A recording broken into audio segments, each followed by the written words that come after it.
Hi అండి.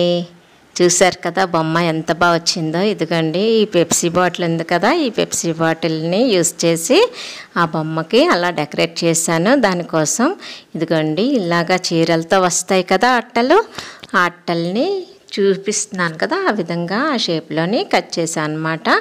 మనం పైన కాస్త హాఫ్ సర్కిల్ అలా గీసుకున్నాక అక్కడి నుంచి 11 ఇంచెస్ అలా హైట్ చూసుకొని కట్ చేసుకోవాలన్నమాట. నెక్స్ట్ బొమ్మకి ఇలా జడ వేసుకొని రెడీ చేసుకుందామండి. బాగుంటుంది చూడడానికి. ఇదిగోండి ఇది కట్ చేసేసాను. కట్ చేసిన తర్వాత దానికి ఈ విధంగా కుట్టేస్తున్నాను అనమాట. పిన్నులు కూడా వేసేసుకోవచ్చు. అయితే పిన్నులు గుచ్చుకుంటాయి కదా పిల్లలకి, అందుకని మ్యాక్సిమము అల్పీ పిన్స్ అలాంటివి యూస్ చేయకుండా ఇలాగా కుడుతున్నాను అనమాట. కుట్టేసి పైన స్టిఫ్గా కుట్టేయాలి. ఇదిగోండి పెప్సీ బాటిల్ ఆ పైది తీసేసాక ఈ సైడు ఇలా గట్టిగా ఉన్నది, కిందన గట్టిగా ఉన్నది కట్ చేసేసుకోవాలండి. ఈ మధ్యలో ఉన్నది కదా ఇది చాలా థిన్గా ఉంటుంది. దాన్ని పైన ఒక 1.5 ఇంచు పొడవు వరకు వదిలేసి ఇంకా కిందనంతా ఇలాగ క్రాస్గా కూడా కట్ చేసుకోవాలండి. నేను అనుకున్నా ఇదేంటి ప్లాస్టిక్ బాటిల్తో చేస్తున్నాను, కాల్చి కట్ చేయాలని అనుకుంటూ ఉన్నా. కానీ యాక్చువల్గా మరి బాటిల్స్ క్వాలిటీ తగ్గిందో ఏంటో నాకు తెలియదు, కానీ కత్తిరితో చక్కగా కట్ అయిపోయిందండి. ఇలాగా సన్నగా చక్కగా కట్ అయింది. చూసారు ఎంత బాగా వచ్చిందో. అసలు ఇది ఇలా కట్ చేయగానే దీంతో నాకు ఎన్ని ఐడియాస్ వచ్చాయంటే, ల్యాంప్ తయారు చేయొచ్చు, అలాగే షో పీసెస్ ఇలా హ్యాంగింగ్స్ అలాంటివి తయారు చేయొచ్చు. ఇదిగోండి ఈ కలర్ పేపర్స్ ఉన్నాయి కదా, నేను ఒక 3 కలర్స్ తీసుకొని ఈ విధంగా కటింగ్ చేసేసుకొని, ఈ బొమ్మకి ఏంటంటే ఇది బాటిల్ది మనకి ట్రాన్స్పరెంట్ది కదా, అంత నీట్గా అనిపించదు లోపల వైట్గా ఉంటే, అందుకని కలర్ఫుల్గా కనిపించడం కోసం అని చెప్పేసి ఈ విధంగా కలర్స్ని ఇలా క్రాస్గా అంటిస్తున్నానండి. పూర్తిగా అంటించిన తర్వాత మంచి క్యూట్గా కనిపిస్తుందండి బొమ్మ. చూడండి మీరు ఆ పైన ఇలా అంటించేసి మళ్ళీ లాస్ట్లో చిన్నది ఫెవికాల్ అంటించేసి అలా పెట్టేసుకోవచ్చండి.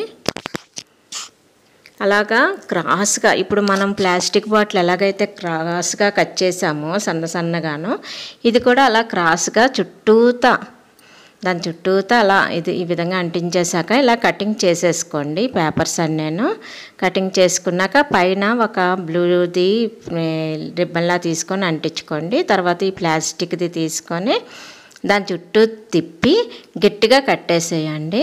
కట్టేయడం అంటే సూది దారం పెట్టి కుట్టేయడమేనండి. కుట్టేసిన తర్వాత పైన చూసారు కదా వేరే కలర్ తీసుకొని ఇలాగా సెట్ చేశాను బ్లౌజ్ కింద. నెక్స్ట్ ఇది వాచి కింద చిన్న పీస్ కట్ చేసి దానికి ఫెవికాల్ అంటించి దానికి అంటించానండి. దానిపైన చిన్న వాచి లుక్ వచ్చేలాగా ఎల్లో పేపర్ అంటించాను. ఇదిగోండి పైన మూత వైపు ఉన్నది కదా, అది కట్ చేసి దాన్ని కూడా సన్నగా కట్ చేశానండి. చిన్న క్రాస్ పెడితే చాలు, క్రాస్ పెట్టకపోయినా పర్వాలేదు, లుక్ చాలా బాగుంటుంది. దాన్ని ఇలా టోపీ కింద యూస్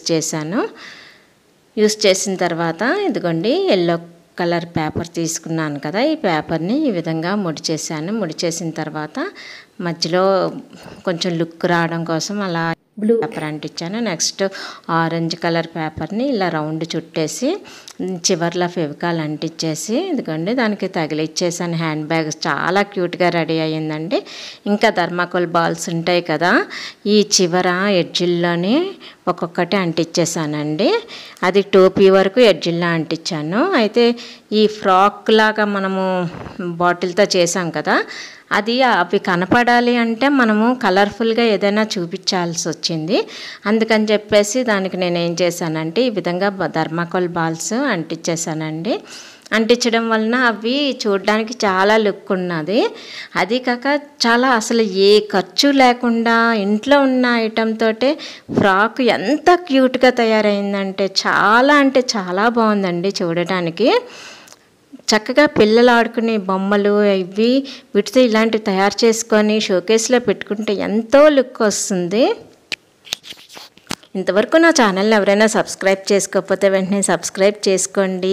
అలాగే మీరు ఎలా ఉందన్నది లైక్ చేసి కామెంట్ చేశారనుకోండి, నాకు కూడా ఫర్దర్గా ఎలాంటివి ఇష్టపడుతున్నారన్నది తెలుస్తుంది, అవి తయారు చేస్తాను. ఇంకా ఇందులో చాలా రకాలు తయారు చేస్తానండి. మరిన్ని వీడియోల కోసం నా ఛానల్ని వాచ్ చేస్తూ ఉండండి. గంట కొట్టారంటే ప్రతి వీడియో కూడా మీకు నోటిఫికేషన్ వస్తుంది. చూసారు కదా బాటిల్ తోటి బొమ్మ ఎలా తయారైపోయిందో, చాలా బాగుంది. మరో మంచి వీడియోతో మళ్ళీ కలుద్దామండి. ధన్యవాదములండి.